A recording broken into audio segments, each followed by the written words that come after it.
In the engineering example, we could go into like preferences, biology, and whatnot. It was an example. What happened was they discovered that there's less women working. Then they went into the sectors. They're like, why do we have less women working? We have less women. We have, tukenda JKUAT per class, one girl. Ukenda UN, utapata a different ratio. So they looked at the industries and they were like, in this particular industries, there seems to be equal women, equal men. So there's nothing to solve for in this sector, right? And so if we increase, it means, we have 1,000 employed engineers in this country. And that gap is causing a gap in employment in women. You have to think, okay, like which industries are employing more people and are now employing men because women are not interested in those particular sectors. And I don't think inherently there is like women 20 to 1 is a crazy ratio. Like I don't think for every 20 men there's only one woman who's interested in engineering. It could be 20-15. But 21, that's like not even possible biologically. So the goal is not 50-50. Then I think it's fine when you're doing like those programs to empower women. Yeah. But when you come to employment, just pick the best. See, that's fair. Yes, that's fair. More fair. But maybe just a thought. Shouldn't we also maybe try to achieve the same level of fairness and equality, say, against all industries? Yeah. Because from construction... construction to fashion, to everything, and you see, and that's why it breaks down. Equality across all industries. In some industries, you find that women are earning more than men, and some industries, women are earning more than men. I would be happy to share a link on the podcast for our audience to be able to look at the data. But my point is, to Tito's point, that even when, I'll give you two examples. One, in Kenya, the entry level for STEM for ladies, the grade is usually lower than the guys. But you see that ladies tend not to gravitate towards STEM.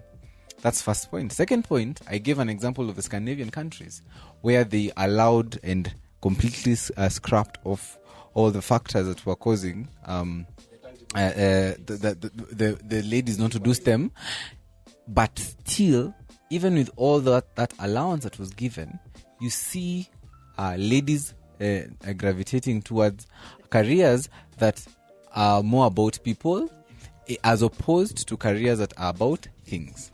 So I'm just saying that there could be some inherent biological, psychological factor that causes this to happen. Because even where egalitarianism has been introduced, women tend to go to STEM. It does go. Let me support you in support of his point. The irony of those countries was when they made everything equal, such that anyone can do whatever they want. There are no circumstances forcing you to do certain type of work. Like you all educated, you all have the same level of exposure. The irony of that case study was, it seems, when people are free to do whatever they wanted, they did whatever they wanted. Which is, women preferred to do certain type of jobs, they preferred to stay at home, they preferred to work less hours. Yeah. So the traditions that we are trying to fight against, in a situation of almost 100% equality, they reverted back to that default setting. That was the irony of that situation. Yeah, I haven't seen that study and I would like to look at it, because I think there's definitely some inherent biological differences between men and women that we all agree on. For example, I used to do a job as an engineer where I used to lift 50 kg spanners every couple of days. It was nice for the first few days. And then I was just like, I am not physically, that time I was smaller than these guys. I am not physically able to continue with this rigorous labor. So in that case, I was like, I will like to step away from this place. However, I do think it's like, I think about it like this. many times when a new concept is introduced in a country, or I think about like the lady who comes to clean my house.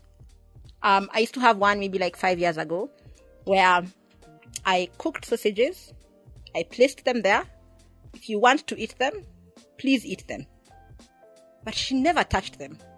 And there are people who, like house girls, who are not allowed to eat anything in the houses that they clean, right? There are some things that are very deeply seated in our psychology that are systemic. And biases towards particular things are also systemic. Math is hard, is a statement. Math is not for girls, is a statement that was in the world for years and years and years. And it takes a lot more years.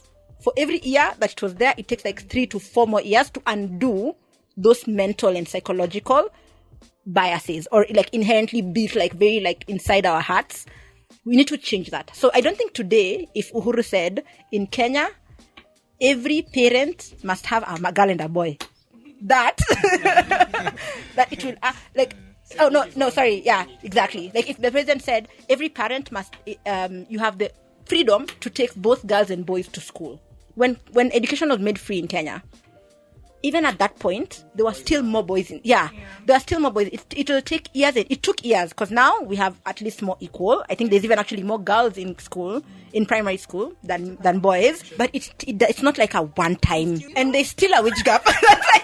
like even now, when there's exactly the same number of men and women working, there's still a wage gap. Those things take time to undo and to unlearn. And I think as a world, I think we should finish this conversation. As a world, I'm happy to see that progress. It's actually happening. The progress is happening. Right now, I cannot say I have a wage gap with my fellow colleagues. In some actually circumstances, I earn more than my male counterparts. But I am one example in an ocean. It's like a drop in an ocean. Progress is happening. I'm happy to see that progress. Like, it's not enough. I can't say there's nothing that's enough. It's just a journey that needs to continue. More can be done. A journey that needs to continue. Yeah. And also, as you're saying, I do as I wind up my final thoughts, I would say that it is true that there seems to be a discrepancy in pay, and yes, we ought to make certain steps to fix it. But I would say that we need to be very, very surgical in how we do it, because if we might end up using a band-aid on a bullet wound, we might end up having very undesirable outcomes. And so it is very, very important that we develop it from a bit further than from bumping up the salaries to equalize. It doesn't fix the problem. It does not fix, because what happens is you will end up adding the salaries, equalizing them, but these factors that are causing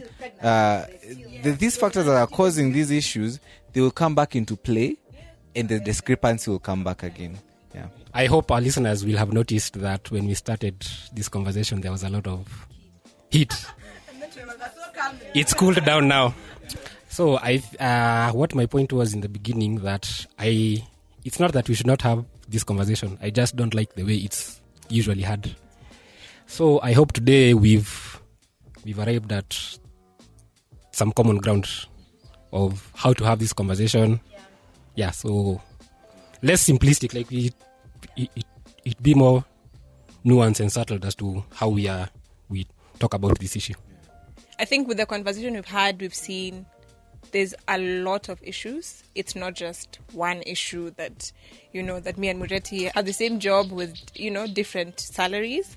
There's a lot of other things to consider. I just want to live in a world where I, as a woman, will not be afraid of getting pregnant because of the ramifications it'll have on my career. I don't want to think that, okay, like I was listening to something, and there's a lady who was saying she didn't get pregnant for such a long time because she was planning it around her work calendar. She's like, if I get pregnant in February and we have reviews in November, we need to get to a point where, as women, this is something that we are inherently born with biologically. it should not affect our careers. We didn't choose to be women. We didn't choose to have to be the ones who give birth. We didn't choose that to be naturals. We didn't choose to be more agreeable. That the workplace would be more accommodative to women. That's all. I don't know what my view is. Because I was thinking, we maybe even for the women, like I asked earlier, they can choose, because everyone sacrifices. Even the men, they won't get a relationship with the kids in the long run. For instance, the example I showed you, the 60-year-old guy who was saying that the kids send money to their mother, but hatumiangu kakitu. Like, so there's something, everyone who wants to progress in any career sacrifices something. So at the end of the day, I don't think we should take career as that's the ultimate. That's the thing. We should respect the women who decide to be homemakers. That's good. I don't know. It's fine. Women who choose, maybe I'll do both career and kids. I'm sorry to say this, but you'll have to. But see, men don't sacrifice anything. No. Men have it all. That's the problem. But I'm saying there are some families. Yeah, there are some families where the men decide to stay home and the wife. The freedom to choose, I agree with that completely. We need to have freedom to choose. We shouldn't demonize people who choose different paths. The purpose of this podcast, I think, was for women who choose careers. So let's just talk about the women who choose careers. If I am married and I'm married to a man and I get pregnant, we start a family together, we're in the same career path, I shouldn't be, my leg is not cut because I got a child. Right now, the world we live in, my husband can continue to thrive in his career, even with the child. Me, because I am a woman, my career is affected because my career and my wages, because if you're talking about wages, my career and therefore as effect my wages are affected because I got a child. And both of us got a child. That shouldn't be the world we live in. Yeah, and it's fine, but those consequences should not only be towards women. There should be no consequences so it's for fine. both of us. Both of you will agree. If both of us will be coming at home at 5 to take care of the kids, that's fine. If the problem is the men take advantage and say, women, that's your job, I'll do work, then there's the problem, not at the office. It's not a family unit conversation only. I guess the family unit is a conversation we need to have in the next podcast. Where we talk about gender roles in the household, how those affect career. Sorry, that's Cinnamon, you want to be in the podcast? Come. You want to say something? So there are, we shouldn't talk this is not about family. This is about wages. Yeah. This is about wages and motherhood in the workplace. Those two things. And I don't think we should delve into the family. It should just be when I have that choice, I have that choice. The same as it should be similar choices as you, and I shouldn't be disadvantaged because I'm a woman. Sorry, my dog is scaring me. Let me put her inside. Yeah. I think for me, I think I'm everywhere with everyone. not wholly. No, don't clap yet. It's okay. Don't clap yet. I think equal opportunities should be afforded to everyone. I think we can all agree that a lot has happened in recent years. I also know some people who also work with ladies who the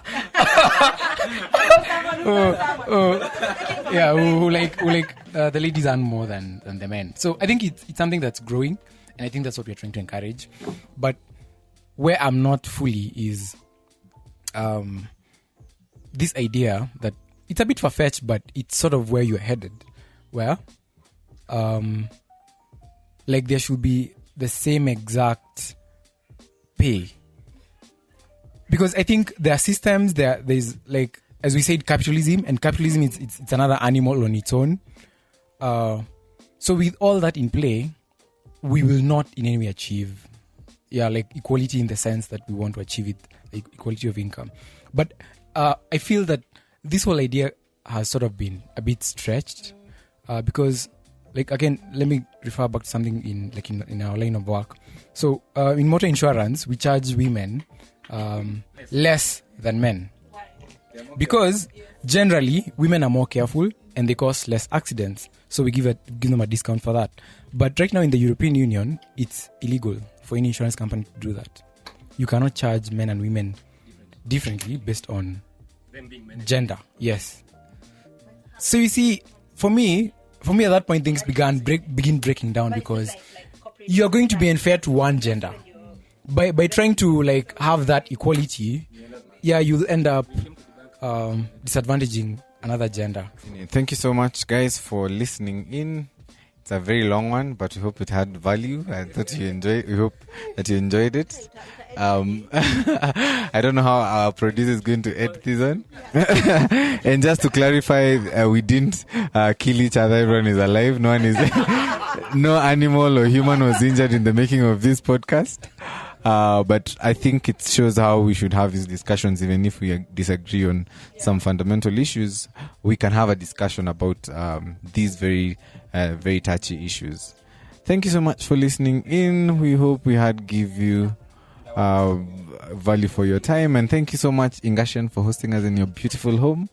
You have a very scary dog. It's small. Maybe I need to toughen up as a man. Okay, now I've been told as a human being, because hey, that dog. But anyway, thank you so much for listening in. We hope to catch you next time. Kwaheri.